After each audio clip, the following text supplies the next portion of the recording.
ಮರುಳ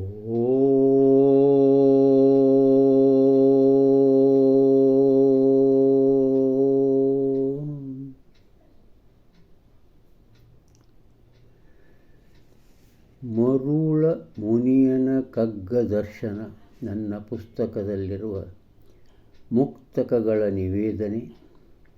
ಮೊದಲು ಪ್ರಾರ್ಥನೆ. ಒಂದನೇ ಮುಕ್ತಕ.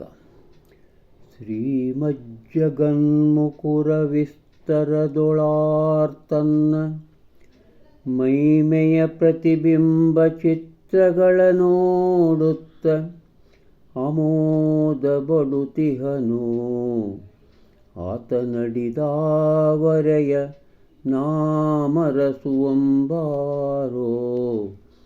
ಮರುಳ ಮುನಿಯ. ಇಂದಿನ ಮುಕ್ತಕಗಳು ಇವು ಸಹಿತ ಮತ್ತೆ 4 ಮುಕ್ತಕಗಳು ಜೀವನ, ದೇವರು, ವಿಧಿ ಮತ್ತು ಕಾರ್ಯಶೀಲತೆ, ನಂಬಿಕೆ ಇಂಥ ಮಹತ್ವದ ವಿಷಯಗಳ ಮೇಲೆ ಮುಕ್ತಕಗಳಿವೆ. ಅಂದರೆ ದೇವರು, ಜೀವನ, ಶಿವ, ಪಾರ್ವತಿ ಯಾರ ಸ್ವರೂಪ ಅನ್ನೋದನ್ನು ಒಂದೇ ಮುಕ್ತಕ 488ನೇ ತಿಳಿಸ್ತದೆ. ಮೃತ್ಯುಂಜಯನು ಮೆಯುವಿಮಿ ವಿಶ್ವರಂಗದಲ್ಲಿ, ಮೃತ್ಯುಂಜಯನು ಉಮೆಯು ಇಮಿ ವಿಶ್ವರಂಗದಲ್ಲಿ ಸತ್ಯ ಸೌಂದರ್ಯಗಳಾಗಿ ರಾಜಿಸುತ್ತೆ ನೃತ್ಯವಾಡುವರು ಜೀವಾತ್ಮ ಮಾಯಗಳಾಗಿ ನಿತ್ಯದ ವಿಲಾಸವದು ಮರುಳ ಮುನಿಯ. ಮೃತ್ಯುಂಜಯ, ಮೃತ್ಯುವನ್ನು ಜಯಿಸಿದಂಥ ಶಿವ ರಾಜಿಸು ಶೋಭಿಸುತ್ತಾರೆ ಅಂತ. ಮೃತ್ಯುಂಜಯನು ಉಮೆಯು ಈ ವಿಶ್ವರಂಗದಲ್ಲಿ ಸತ್ಯ ಸೌಂದರ್ಯಗಳು ಆಗಿ, ಮೃತ್ಯುಂಜಯ ಅಂದರೆ ಸತ್ಯ, ಉಮೆ ಪಾರ್ವತಿ ಅಂದರೆ ಸೌಂದರ್ಯ ಆಗಿ ರಾಜಿಸುವಂತೆ ನೃತ್ಯವಾಡುವರು ಜೀವಾತ್ಮ ಮಾಯೆಗಳಾಗಿ ನಿತ್ಯದ ವಿಲಾಸವಿದು. ಈ ಜಗತ್ತೇ ಒಂದು ನೃತ್ಯರಂಗ. ಪ್ರತಿಯೊಂದು ಜೀವಿಯೂ ಸಾಕ್ಷಾತ್ ಶಿವ, ಸತ್ಯ ಸೌಂದರ್ಯಗಳೆಂಬ ಗುಣಗಳು ಶಿವಪಾರ್ವತಿ. ಈ ಜಗತ್ತೆಂಬ ರಂಗವೇದಿಕೆಯಲ್ಲಿ ಮೃತ್ಯುಂಜಯನಾದ ಶಿವನು, ಉಮೆಯು ಸತ್ಯ ಸೌಂದರ್ಯಗಳಾಗಿ ಮೆರೆಯುತ್ತಾ ಜೀವಾತ್ಮ ಮಾಯೆಗಳಾಗಿ ನರ್ತಿಸುತ್ತಿರುವರು. ಈ ನಿತ್ಯ ಪ್ರತಿದಿನವೂ ನಡೆದೇ ಇರುತ್ತದೆ.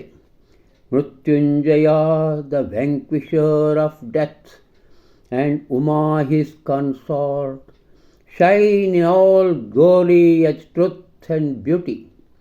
They dance as soul and maya on the world stage. External is this blissful play ಮರುಳ ಮುನಿಯ. ಮುಂದಿನ ಮುಕ್ತಕ 504ನೇದ್ದು. ಬದುಕೆಂಬ ಹೆಸರಿನಲ್ಲಿ ನೀಂ ಜಗವ ಜಗ ನಿನ್ನ ಕುದಿಸುತ್ತ ಕೆದಕುತ್ತ ಕುಲುಕುತ್ತಿರುವಂದು ಬದಲಾಗದೆಂತು ನೀಮೆಪ್ಪುದೀ ನಿನ್ನಾಟ ವಿಧಿಯ ನಿತ್ಯ ವಿಲಾಸ ಮರುಳ ಮುನಿಯ. ಜೀವ ಒಂದು ಸಾಗುತ್ತಿರುವ ರೀತಿ, ಒಂದು ವಿಧಾನ, ಅದನ್ನು ಹೇಳ್ಕೋತಾ ಅದೃಷ್ಟದ ಯಾವಾಗಲೂ ಮೇಲ್ಗೈ ಆಗ್ತದೆಂಬುದನ್ನು ಈ ಪದ್ಯ ತಿಳಿಸ್ತದೆ. ವಿಧಿ, ಅದೃಷ್ಟ, ವಿಲಾಸ ಅಂದರೆ ವಿನೋದ. ಬದುಕು ಎಂಬ ಹೆಸರಿನಲ್ಲಿ ನೀ ಜಗವ ಜಗ ನಿನ್ನ ಕುದಿಸುತ್ತ ಕೆದಕುತ್ತ ಕುಲುಕುತ್ತಿರುವ ಅಂದ ಬದಲಾಗದು ಅದೆಂತು ನೀನು ಇರುವದಿ ನಿನ್ನಾಟ ವಿಧಿಯ ನಿತ್ಯ ವಿಲಾಸ ಮರುಳ ಮುನಿಯ. ಬದುಕಿನಲ್ಲಿ ನೀನು ಜಗತ್ತನ್ನು, ಜಗತ್ತು ನಿನ್ನನ್ನು ಕುದಿಸುವುದು, ಕೆದಕುವುದು, ಕುಲುಕಿಸುವುದು ನಿರಂತರವಾಗಿ ನಡೆಯುತ್ತಿರುವಾಗ ಈ ಜಗತ್ತು ಮತ್ತು ಬದಲಾಗದೇ ಇರುವುದು ಸಾಧ್ಯವೇ? ಜಗತ್ತು ಮತ್ತು ನಿನ್ನ ನಡುವಿನ ಆಟವೋ ವಿಧಿಯ ವಿನೋದ. Living in this world, you and the world interact with each other. You boil, dig and shake each other ceaselessly.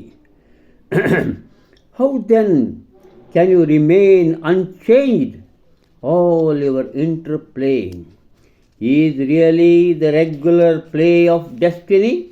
ಮರುಳ ಮುನಿಯ. ಇನ್ನು 3ನೇ ದಿವತ್ತಿಂದು 602ನೇ ಪದ್ಯ. ನೀ ಯಾರಪ್ಪ? ನೀವು ಒಂದು ಗಾಳಿಪಟ ಇದ್ದಂಗೆ ದೇವರನ್ನು ಸ್ಮರಿಸಿ ಪಾಲಿಸುತ್ತಾ ಇರೋ ನಿನ್ನ ಕಾರ್ಯಶೀಲತೆಯನ್ನು ಮೆರೆಸು ಅಂತ ಹೇಳ್ತಾ ಇದೆ ಈ ಪದ್ಯ.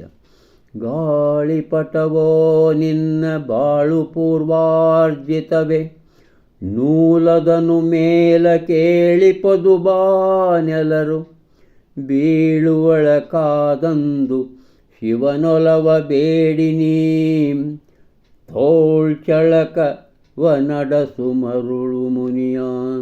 ಪೂರ್ವಾರ್ಜಿತ ಅಂದರೆ ಕರ್ಮಫಲ, ಅಳಕು ಅಂದರೆ ಅಂಜಿಕೆ, ಚಳಕ್ ಅಂದ್ರೆ ಚುರುಕ್, ಬಾಣ ಅಂದ್ರೆ ಆಕಾಶ, ಎಲರು ಅಂದ್ರೆ ಗಾಳಿ. ಗಾಳಿಪಟವೋ ನಿನ್ನ ಬಾಳು ಪೂರ್ವಾರ್ಜಿತವೇ, ನೂಲ್ ಅದನ್ನು ಮೇಲಕ್ಕೆ ಏಳಿಪುದು, ಬಾನ್ ಎಲರು ಬೀಳುವ ಅಳುಕು ಆದಂದು ಶಿವನ ಒಲವ ಬೇಡಿನಿ, ತೋಳ ಚಳಕವ ನಡೆಸು ಮರುಳ ಮುನಿಯ. ನಿನ್ನ ಜೀವನ ಗಾಳಿಪಟದಂತೆ. ಗಾಳಿಯೇ ಅದನ್ನು ಎತ್ತರಕ್ಕೆ ಏರಿಸಿ ಹಾರಾಡಲು ಅನುಕೂಲ ಮಾಡಿಕೊಡುತ್ತದೆ. ಕೆಳಗೆ ಬೀಳುವ ಭಯವಾದಾಗ ಪ್ರಾರ್ಥನೆ ಮಾಡು, ಶಿವಕರುಣೆಯ ಗಾಳಿಯ ಬಲವನ್ನು ಪಡೆ. ನಿನ್ನ ಸ್ವಂತ ಶಕ್ತಿಯ ತೋಳ ನೈಪುಣ್ಯತೆಯನ್ನು ನೀನು ಉಪಯೋಗಿಸು ಅಂತ ಹೇಳ್ತದೆ. Your life is a kite held by the thread of past karmas. The blowing wind lifts it up in the sky. When you become afraid of falling down, pray for mercy of God and display the sleight of your hand, ಮರುಳ ಮುನಿಯ. ಇಂದಿನ ಕೊನೆಯ ಮುಕ್ತಕ, ದೇವರಲ್ಲಿ ಒಂದು ನಂಬಿಕೆ ಎಷ್ಟೊಂದು ಪ್ರಮುಖವಾಗಿದೆ ಅದೇ ಜೀವನಕ್ಕೆ ಒಂದು ದೃಢವಾದ ಆಧಾರ. ಯಾವುದು? ದೇವರಲ್ಲಿ ನಂಬಿಕೆ. ನಂಬು ನೀ ದೈವವನು, ನಂಬು ಸ್ವಯಂಭುವನು, ನಂಬು ಸಾಂಬನ ಮನದಿ ತುಂಬು ಭಕ್ತಿಯನು. ಬಿಂಬವೋ ಕಂಬವೋ ನಂಬಿಕೆಯ ಮಾತ್ರದಿಂದಿಂಬುಗೊಳ್ಳುವುದು ಜೀವ ಮರುಳ ಮುನಿಯ.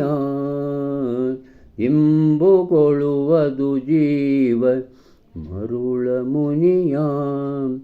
ಸ್ವಯಂಭೂ ತಾನಾಗಿ ಉಂಟಾದವನು, ಬಿಂಬ ಅಂದರೆ ಮೂರ್ತಿ, ಸ ಅಂಬ ಅಂದರೆ ಸಾಂಬ, ಉಮಾ ಸಹಿತ ಶಿವ, ಅವಾಗ ಸಾಂಬ ಅಂತಾರೆ. ಇಂಬು ಅಂದರೆ ಆಶ್ರಯ. ನಂಬು ನೀಂ ದೈವವನು, ನಂಬು ಸ್ವಯಂಭೂ ಅವನು, ನಂಬು ಸಾಂಬನ ಮನದಿ ತುಂಬು ಭಕ್ತಿಯನು. ಬಿಂಬವೋ ಕಂಬವೋ ನಂಬಿಕೆಯ ಮಾತ್ರದಿಂ ಇಂಬುಗೊಳ್ಳುವುದು ಜೀವ ಮರುಳ ಮುನಿಯ. ಅನ್ಯಾಶ್ರಯವಿಲ್ಲದೆ ತಾನೇ ತಾನಾಗಿರುವ ಭಗವಂತನಲ್ಲಿ ಭಕ್ತಿಯನ್ನಿಡು. ಮನಸ್ಸಿನಲ್ಲಿ ಭಕ್ತಿಯನ್ನು ತುಂಬಿ ಉಮಾಸಹಿತನಾದ ಶಿವನನ್ನು ನಂಬು. ನಂಬಿಕೆಯನ್ನು ಸ್ಥಾಪಿಸಲು ಕಂಬವನ್ನಾಗಲಿ ಮೂರ್ತಿಯನ್ನಾಗಲಿ ಮನಸ್ಸು ಒಪ್ಪಿದಂತೆ ಆಯ್ದುಕೊಳ್ಳು. ನಂಬಿಕೆಯಿಂದ ಜೀವನಿಗೆ ದೃಢನಾಗಲು ಆಧಾರ ದೊರೆಯುತ್ತದೆ. ನಂಬಿಕೆ ಬಹಳ ಮುಖ್ಯ. Believe in God, believe in self created one, believe in Samba and fill the mind with devotion. It may be image or a pillar, but with firm faith the soul finds a comfortable place to repose. ಮರುಳ ಮುನಿಯ. ಇಂದಿನ 4 ಮುಕ್ತಗಳು ಮುಗಿದು ನಾಳೆಯಿಂದ 3 ಮುಕ್ತಗಳನ್ನು ತೆಗೆದುಕೊಳ್ತೇನೆ. English ಅನುವಾದಕ ಶ್ರೀ ನರಸಿಂಹ ಭಟ್ಟರ ಸ್ವಲ್ಪ ಜೀವನ ಪರಿಚಯವನ್ನು ಒಂದು 3-4 ನಿಮಿಷ ಮಾಡಿಕೊಡ್ತೇನೆ. ನಮಸ್ಕಾರ ಎಲ್ಲರಿಗೂ.